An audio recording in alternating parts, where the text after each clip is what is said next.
Bonjour. Alliance électorale, Sonko Khalifa, l'union sacrée, souligne Majib Gueye à la page 3 du quotidien. Ousmane Sonko et Khalifa Sall sont d'accord sur le principe d'une alliance électorale lors du prochain scrutin local de l'année. Barthélémy Diaz et Abbas Fall, respectivement bras droit du leader de Taxawu Ndakaru, affirment qu'ils sont d'accord sur le principe de créer une liste commune pour détrôner la majorité présidentielle des collectivités locales, selon le professeur Moussa Diaw, enseignant à l'université Gaston Berger de Saint-Louis. Pour lui, ils ont donc intérêt à parler d'une même voix afin de pouvoir introniser ceux qui sont capables de leur apporter des voix au niveau local. Même sujet abordé à la une de l'I quotidien, cette révision exceptionnelle des listes électorales. Sonko lance la traque aux fraudeurs. Pastef qui s'insurge contre l'attitude de certains maires de la capitale dans la délivrance des certificats de résidence a menacé de bloquer la révision des listes électorales dans certaines communes. Le rituel de la contestation de rigueur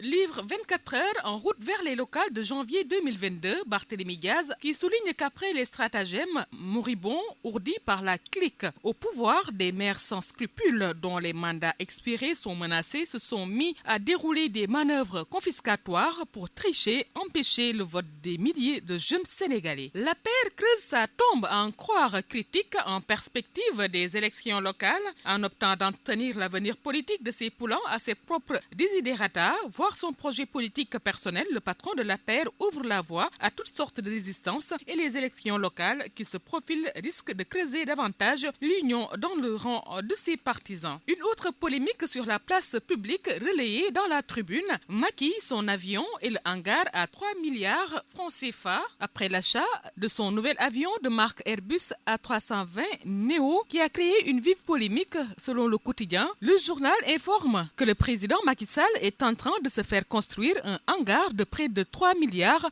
pour son avion. Avion présidentiel, des milliards d'un hangar dans la plus de milliards, s'exclame aussi l'évidence. Les péchés d'Oumar Gueye comptés par 5 villages et 10 cités. Enseigne à grand place, redécoupage administratif de l'ancienne serre de Sangalkam. Sur les traces floues d'Idi à la une de l'Observateur en France depuis juillet, son séjour à Warwick, Paris Hôtel, à quelques pas des Champs-Élysées avec des membres de sa famille, les supputations sur son état de santé et le silence intrigant de son service de com. Covid et automédication, c'est la ruée vers la pharmacopée. Note Walf Quotidien dans ses colonnes qui nous parle de la grossesse et Covid-19, 6 cas graves et 3 décès chez les femmes. Gestion du coronavirus, livre le quotidien Delta de soucis. Dr Daouda Ndiaye qui appelle à un renfort pour le hangar de l'aéroport Senghor. Et pour professeur Abdou Aziz Diouf, les femmes enceintes sont exposées à un risque accru. L'État doit avoir le courage d'interdire les rassemblements religieux, dixit Ibrahim Amidoudem. Femmes enceintes en danger, s'exclame Enquête, abordant toujours cette pandémie Covid-19.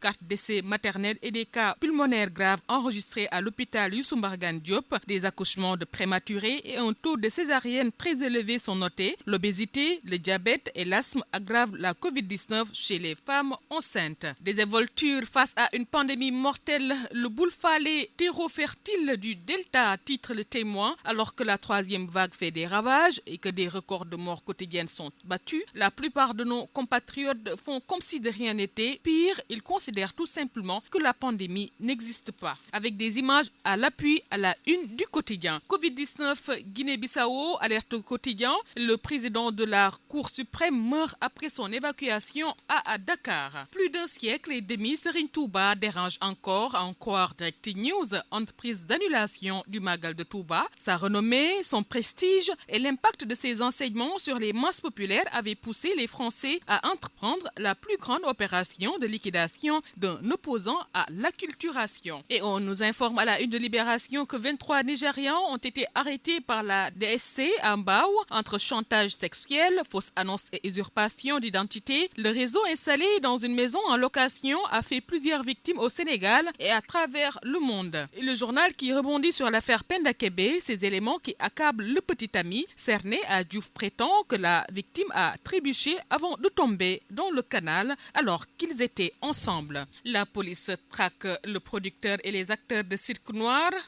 Ils sont activement recherchés par la division spéciale de cybersécurité des obscénités à la porno, les séries de plus en plus licencieuses. Passons au quotidien sportif Stade. Sadio Mané, attaquant de Liverpool, je suis prêt physiquement et mentalement, dit-il. Dans les arènes, préparation de son combat contre Bombardier Balla à l'INSEP, dans 15 jours pour 1 à 2 mois. Quel nom pour l'arène nationale, se demande à sa une sunu lamb, Mbaye Gueye, Falaye Fodé Doussouba, Boy Bambara, Falang ou autres. Les choix sont divers selon Malik Thiandoum qui dit qu'il doit revenir à Falaye Baldé et Bekay Mbaye qui dit qu'il choisirait Mbaye Gueye, Birame Ying qui dit que Mbaye Gueye serait le mieux placé et Ibou Ndiaye Niokhobaye qui déclare que Falaye Baldé le mérite amplement et Aboubakrine Samba qui déclare que l'arène nationale ne doit porter aucun nom. À vos journaux, chers lecteurs, bonne lecture.